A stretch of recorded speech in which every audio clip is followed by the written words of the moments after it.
Hello students, my name is Preeti Giriwal and welcome to ambition nursing classes. पहले जब मैंने class ली थी तो उस टाइम पे डिस्कस किया था anatomy and physiology of the cardiovascular system. आज हम डिस्कस करेंगे डिजीज पोर्शन कार्डियोवास्कुलर सिस्टम की।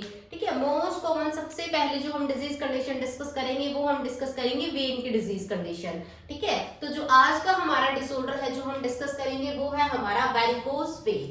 ठीक है, मोस्ट कॉमन आपने देखा होगा वेरिकोज वेन का मतलब क्या होता है। जो लेग्स की वेन होती है मोस्ट कॉमन उनको इफेक्ट करता है। ठीक है, वेन्स तो हमारे हैंड्स की भी हैं, लेग्स की भी हैं, बट मोस्ट कॉमन जो वेरिकोज वेन है वो हमारे लेग्स की वेन को इफेक्ट करता है। लेग की वेन है उनका अब नॉर्मल डायलेटेशन हो जाता है। ठीक है, जैसे कि मान लो ये होगी हमारी नॉर्मल वेन और वेरिकोज वेन के अंदर क्या होगा, अब normal dilatation of the when. ठीक है, जो ब्लड है वो लोअर एक्सट्रीमिटीज है उनके अंदर सेटल डाउन हो जाएगा, जिसको हमने बोला है varicose vein.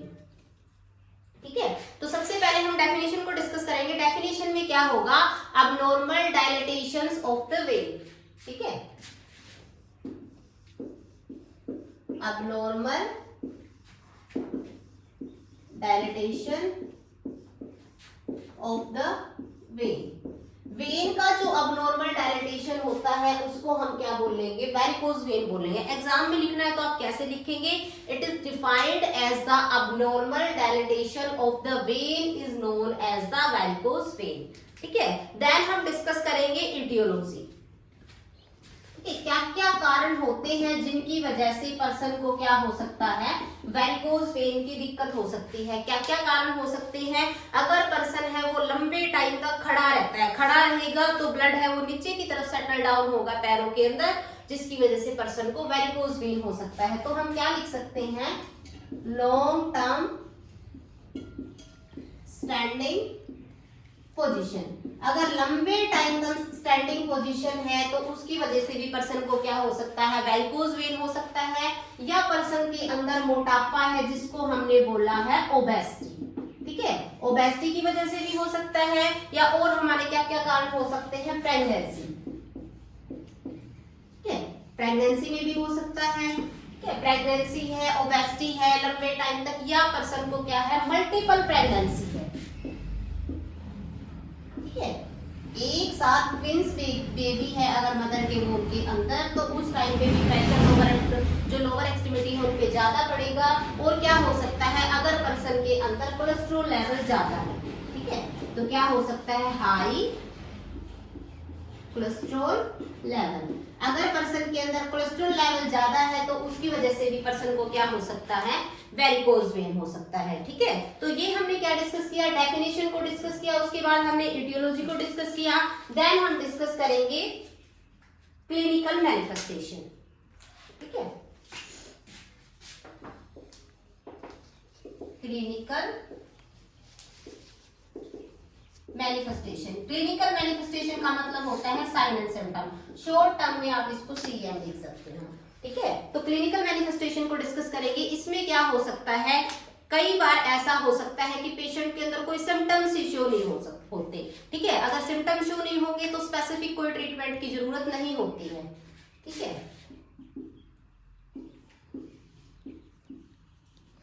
Patient is asymptomatic. Asymptomatic का मतलब आ गया पर्सन के अंदर साइन एंड सिम्टम ही शो नहीं होंगे। अगर साइन एंड सिम्टम शो नहीं होंगे, ये किस कंडीशन में होता है, रेयर कंडीशन में होता है। ठीक है, और क्या हो सकता है पर्सन को, ठीक है, नीचे के अंदर ब्लड सेटल डाउन हो रहा है तो जो पर्सन का एंकल वाला एरिया होगा वहां पे क्या मिलेगा, हमें एडिमा मिलेगा। ठीक है,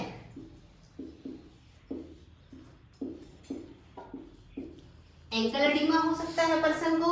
ठीक है, और क्या हो सकता है पर्सन के, ठीक है, एंकल एडिमा हो गया, या पूरी बॉडी के जो पेरिफेरल एरिया है पेरिफेरल एडिमा हो सकता है पर्सन को।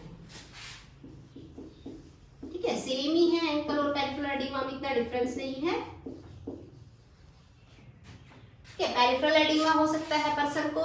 ठीक है, पैरों के अंदर उसको क्या लगेगा पर्सन को, यहां लिख देती हूं symptoms, heaviness of the leg. उसको ऐसे लगेगा कि मेरे पैर तो बहुत ज्यादा हैवी हो गए हैं, भारी हो गए हैं, वेन का इतना प्रेशर हो गया है। या उसको क्या लगेगा, जो लेग की मसल्स है उनके अंदर पर्सन को पेन फील होगा। क्या लिख सकते हैं हम, मस्कुलर पेन। पर्सन को क्या फील होगा, मसल्स के अंदर क्या फील होगा, पर्सन को पेन फील होगा। तो हमने definition, aetiology and sign and symptom को डिस्कस किया है। देन हम डिस्कस करते हैं डायग्नोस्टिक इन्वेस्टिगेशन। तब तक जो मैंने आपको क्वेश्चन करवाया है उसको रिवाइज कीजिए। डेफिनेशन में क्या बताया मैंने आपको, हाँ बिल्कुल सही बोला, abnormal dilatation of the when. When का जो अबनॉर्मल डायलेटेशन होता है उसी को मैंने वेरिकोज वेन बोला है। ठीक है, तो अब हम डिस्कस करेंगे डायग्नोस्टिक इन्वेस्टिगेशन। ठीक है, डायग्नोस्टिक इन्वेस्टिगेशन। डायग्नोस्टिक इन्वेस्टिगेशन का मतलब होता है जो हमें डिजीज कंडीशन के बारे में बताए, जो टेस्ट है, जो हिस्ट्री कलेक्शन, उसको हमने डायग्नोस्टिक इन्वेस्टिगेशन बोल दिया। तो सबसे पहले हम पर्सन की क्या करेंगे, हिस्ट्री कलेक्ट करेंगे। हिस्ट्री कलेक्शन में हम क्या पूछेंगे, तेरा कोई ऐसा काम तो नहीं है जिसमें तू ज्यादा देर तक खड़ा रहता हो, या प्रेग्नेंट। ठीक है, लेडीज में क्या पूछेंगे, प्रेगनेंसी की कंडीशन तो नहीं है। और मेल से हम क्या पूछ सकते हैं, तेरा कोलेस्ट्रॉल लेवल चेक करवाया है तूने कभी। तो हिस्ट्री कलेक्शन में हम क्या पूछेंगे, पर्सन से उसकी हिस्ट्री पूछेंगे। उसके बाद और हम क्या कर सकते हैं, जो सब में कॉमन पॉइंट है दो, ये सब में पूछने हैं। फिजिकल एग्जामिनेशन, हमें देखने से पता चल जाएगा ना पर्सन के अंदर अगर एंकल एडिमा है तो हम देखेंगे और हमें देखने से ही पता चल जाएगा। ठीक है, देन हमारा जो थर्ड पॉइंट है वो हम क्या कर सकते हैं, डोपलर करवा सकते हैं हम पर्सन का। ठीक है, कलर्ड डोपलर करवाएंगे। कलर्ड डोपलर से हमें क्या पता चलेगा कि पर्सन की जो वेन है उनकी अबनॉर्मल डायलेटेशन तो नहीं हो रखी है। ठीक है, कलर्ड डोपलर करवा लिया। और हम क्या कर सकते हैं, वेन्स की दिक्कत है तो हम क्या करवाएंगे, वेनोग्राफी करवाएंगे। ठीक है, वेन की दिक्कत है तो वेनियोग्राफी करवाएंगे। ठीक है, वेनियोग्राफी करवाएंगे। इन टेस्ट से, जो 3-4 टेस्ट बताए हैं, इन्हीं से हमें कंफर्म हो जाएगा कि पर्सन को क्या है, वेरिकोज वेन है। देन हम डिस्कस क्या करेंगे, मैनेजमेंट को डिस्कस करेंगे। ठीक है, कि अगर किसी पर्सन को वेरिकोज वेन हो गया है तो उस टाइम पे हम कैसे मैनेज करेंगे उस कंडीशन को, बताओ। सबसे पहले आप मुझे ये बताओ, अगर पर्सन है वो एसिम्प्टोमेटिक है तो हम क्या करेंगे, बिल्कुल इजी।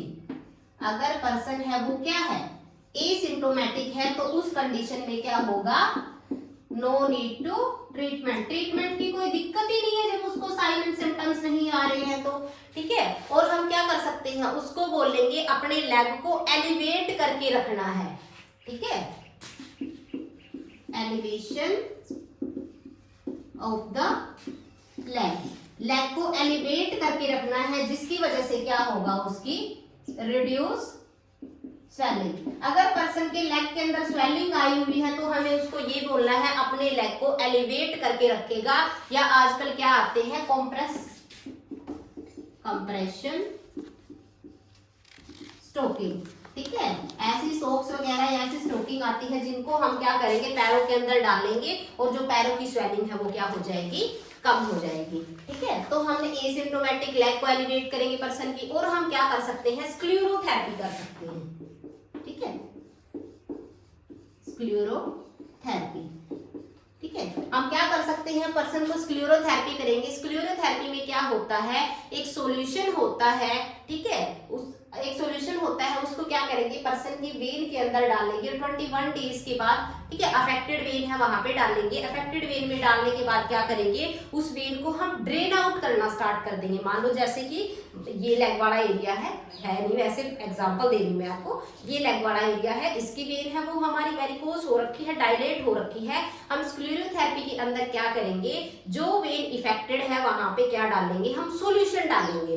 इफेक्टेड वेन के अंदर सॉल्यूशन डालेंगे। सॉल्यूशन डालने के बाद उस वेन से जो सॉल्यूशन है उसको 20 या 21 डेज के बाद उस सॉल्यूशन को रिमूव करना स्टार्ट कर देंगे, जिसकी वजह से उसकी स्वेलिंग है वो कम हो जाएगी। ठीक है, और हम क्या कर सकते हैं, वेन स्ट्रिपिंग कर सकते हैं। ठीक है, एग्जैक्ट तरीके से आपको बताना है मुझे कि स्क्लेरोथेरेपी क्या होती है।